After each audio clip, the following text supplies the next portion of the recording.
Hello, my kiddos. We're trying something new. I don't know if this is gonna be any better or not. Anyway, last time uh, they had won the heroes of the story had won the Battle of Helm's Deep, and they were passing through this forest that suddenly appeared out of nowhere outside of Helm's Deep, and apparently helped kill all the orcs. So that's where we pick it up. At last the company passed through the trees, and found that they had come to the bottom of the coombe, where the road from Helm's Deep branched, going one way east to Edoras, and the other north to the fords of Isen. As they rode from under the eaves of the wood, Legolas halted and looked back with regret. Then he gave a sudden cry. "There are eyes," he said, "eyes looking out from the shadows of the boughs. I never saw such eyes before." The others, surprised by his cry, halted and turned, but Legolas started to ride back. "No, Gimli! No, no!" cried Gimli. "Do as you please in your madness, but let me first get down from this horse. I wish to see no eyes." "Stay, Legolas Greenleaf," said Gandalf. "Do not go back into the wood. Not yet. Now is not your time." Even as he spoke, there came forward out of the trees 3 strange shapes. As tall as trolls they were, 12 feet or more in height. Their strong bodies, stout as young trees, seemed to be clad with raiment or with hide of close-fitting gray and brown. Their limbs were long, and their hands had many fingers. Their hair was stiff, and their beards gray-green as moss. They gazed out with solemn eyes, but they were not looking at the riders. Their eyes were bent northward. Suddenly they lifted their long hands to their mouths and sent forth ringing calls, clear as notes of a horn, but more musical and various. The calls were answered, and turning again, the riders saw other creatures of the same kind approaching, striding through the grass. They came swiftly from the north, walking like wading herons in their gait, but not in their speed, for their legs in their long paces beat quicker than the heron's wings. The riders cried aloud in wonder, and some set their hands upon their sword hilts. "You need no weapons," said Gandalf. "These are but herdsmen. They are not enemies. Indeed, they are not concerned with us at all." So it seemed to be, for as he spoke, the tall creatures, without a glance at the riders, strode into the wood and vanished. "Herdsmen," said Theoden. "Where are their flocks? What are they, Gandalf? For it is plain that to you, at any rate,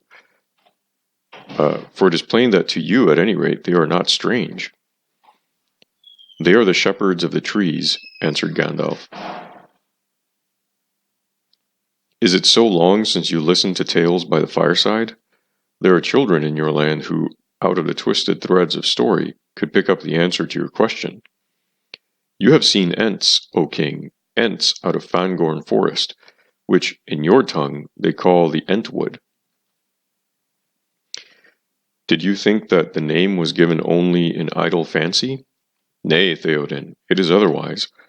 To them you are but the passing tale.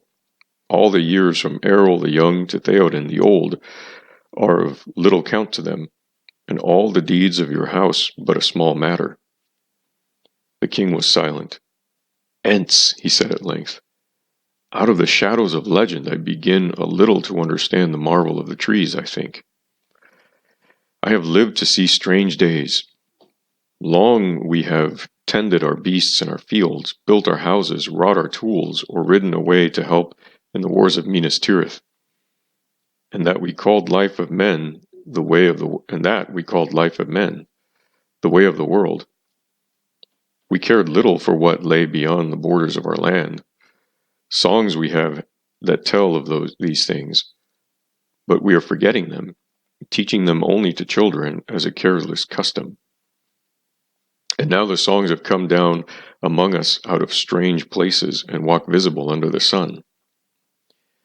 "You should be glad, Theoden king," said Gandalf, "for not only the little life of men is now endangered, but the life also of those things which you have deemed a matter of legend. You are not without allies, even if you know them not.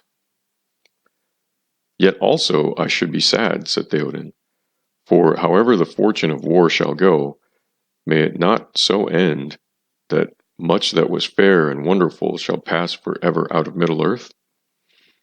It may, said Gandalf. The evil of Sauron cannot be wholly cured, nor made as if it had not been. But to such days we are doomed. Let us now go on with the journey we have begun. The company turned them away from the coombe and from the wood, and took the road towards the fords. Legolas followed reluctantly. The sun had set. Already it had sunk behind the rim of the world, but as they rode out from the shadow of the hills and looked west to the gap of Rohan, the sky was still red, and a burning light was under the floating clouds. Dark against it there wheeled and flew many black-winged birds. Some passed overhead with mournful cries, returning to their homes among the rocks. The carrion fowl had been busy about the battlefield, said Eomer. They rode now at an easy pace, and dark came down upon the plains about them.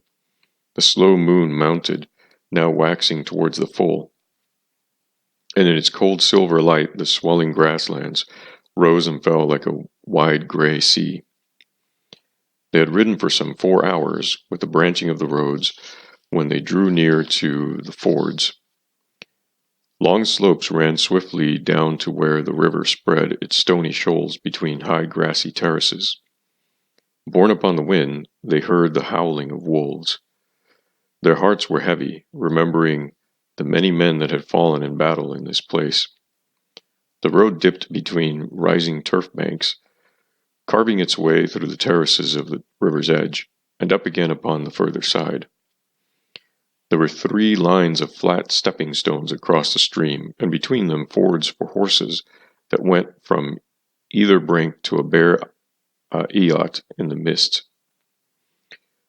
The riders looked down upon the crossing, and it seemed strange to them, for the fords had never been a place full of the rush and clatter of water upon the stones.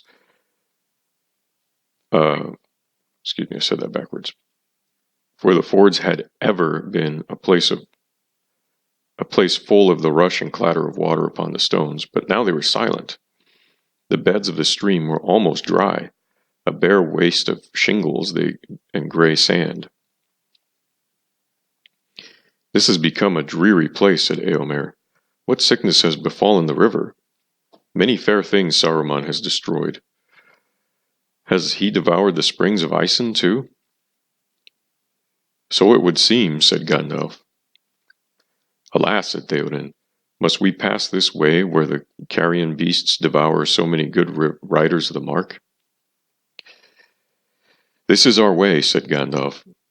Grievous is the fall of your men, but you shall see that at least the wolves of the mountains do not devour them. It is with their friends, the orcs, that they hold their feast. Such indeed is the friendship of their kind. Come! They rode down to the river, and as they came, the wolves ceased their howling and slunk away. Fear fell on them, seeing Gandalf in the moon, and Shadowfax's horse shining like silver. The riders passed over to the islet, and glittering eyes watched them wanly from the shadows of the banks. Look, said Gandalf. Friends have labored here. And they saw that in the midst of the eyot a mound was piled, ringed with stones, and set about with many spears. Here lie all the men of the mark that fell near this place, said Gandalf. Here let them rest, said Eomer, and when their spears have rotted and rusted, long still may their mound stand and guard the fords of Isen. Is this your work also, Gandalf, my friend? Said Theoden. You accomplish much in an evening and a night. With the help of Shadowfax and others, said Gandalf, I rode fast and far, but here beside the mound I will say this for your comfort. Many fell in the battle of the fords, but fewer than rumor made them. More were scattered than were slain. I gathered together all that I could find. Some men I sent with Grimbold of Westfold to join Erkenbrand. Some I set to make this burial. They have now followed your marshal, Elfhelm. I sent him with many riders to Edoras. Saruman, I knew, had dispatched his full strength against you, and his servants had turned aside from all other errands and gone to Helm's Deep. The land seemed empty of enemies, yet I feared that wolf riders and plunderers might ride none the less to Meduseld, while it was undefended. But now I think you need not fear. You will find your house to welcome your return. And glad shall I be to see it again, said Theoden, though brief now, I doubt not, shall be my abiding there. With that the company said farewell to the island and to the mound, and passed over the river, and climbed the further bank. Then they rode on, glad to have left the mournful fords. As they went, the howling of the wolves broke out anew. There was an ancient highway that ran down from Isengard to the crossings. For some way it took its course beside the river, bending with it east and then north, but at the last it turned away and went straight towards the gates of Isengard. And there were, under the mountainside in the west of the valley, 16 miles or more from its mouth.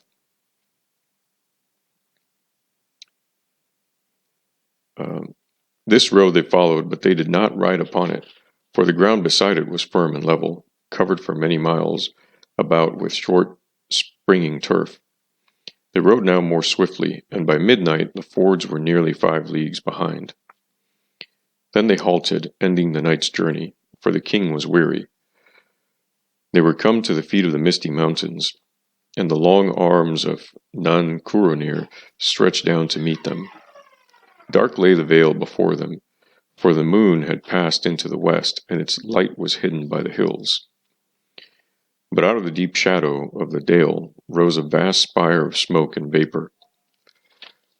As it mounted, it caught the rays of the sinking moon and spread in shimmering billows, black and silver, over the starry sky.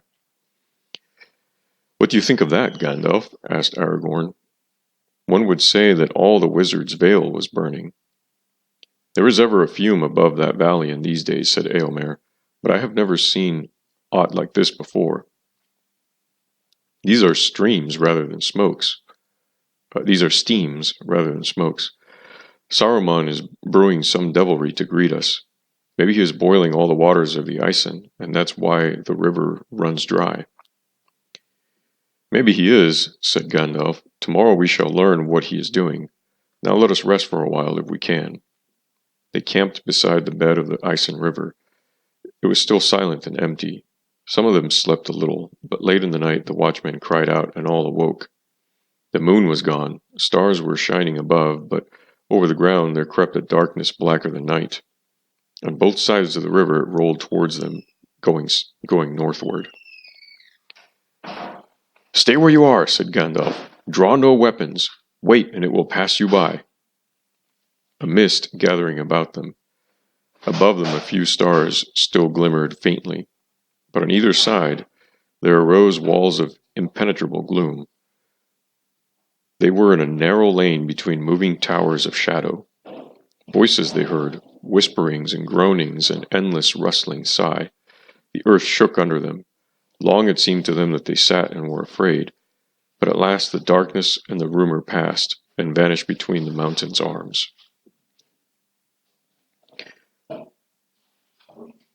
Away south upon the Hornburg, in the middle night, men heard a great noise, as a wind in the valley, and the ground trembled, and all were afraid, and no one ventured to go forth. But in the morning they went out and were amazed, for the slain orcs were gone, and the trees also. Far down into the valley of the deep the grass was crushed and trampled down, as if giant herdsmen had pastured great droves of cattle there. But a mile below the dike, a huge pit had been delved in the earth, and over it stones were piled into a hill. Men believed that the orcs whom they had slain were buried there, but whether those who had fled into the wood were with them, none could say, for no man ever set foot upon that hill. The Death Down, it was afterward called, and no grass would grow there. But the strange trees were never seen in Deeping Combe again. They had returned at night, and had gone far away to the dark dales of Fangorn. Thus they were revenged upon the orcs.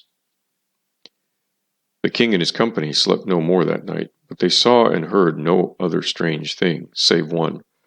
The voice of the river beside them suddenly awoke. There was a rush of water hurrying down among the stones, and when it had passed, the Isen flowed and bubbled in its bed again, as it had ever done. At dawn they made ready to go on. The light came grey and pale, and they did not see the rising of the sun. The air above was heavy with fog, and a reek lay on the land about them. They went slowly, riding now upon the highway. It was broad and hard, and well tended. Dimly through the mists they could descry the long arm of the mountains rising on their left. They had passed into Nan Curunir, the Wizard's Vale. That was a sheltered valley, open only to the south. Once it had been fair and green, and through it the Isen flowed, already deep and strong before it found the plains, for it was fed by many springs and lesser streams among the rain-washed hills, and all about it there had lain a pleasant, fertile land. It was not so now. Beneath the walls of Isengard there still were acres tilled by the slaves of Saruman, but most of the valley had become a wilderness of weeds and thorns. Brambles trailed upon the ground, or clambering over bush and bank, made shaggy caves where small beasts housed. No trees grew there, but among the rank grasses could still be seen the burned and axe-hewn stumps of ancient groves. It was a sad country, silent now, but for the stony noise of quick waters. Smokes and steams drifted in the sullen clouds and lurked in the shadows. The riders did not speak. Many doubted in their hearts, wondering to what dismal end their journey led. After they had ridden for some miles, the highway became a wide street, paved with great flat stones, squared and laid with skill. No blade of grass was seen in any joint. Deep gutters, filled with trickling water, ran down on either side. Suddenly a tall pillar loomed up before them. It was black, and set upon it was a great stone, carved and painted in the likeness of a long white hand. Its finger pointed north. Not far now, they knew that the gates of Isengard must stand, and their hearts were heavy. But their eyes could not pierce the mists ahead. And that is where we end today, kiddos. I love you always and forever, no matter what.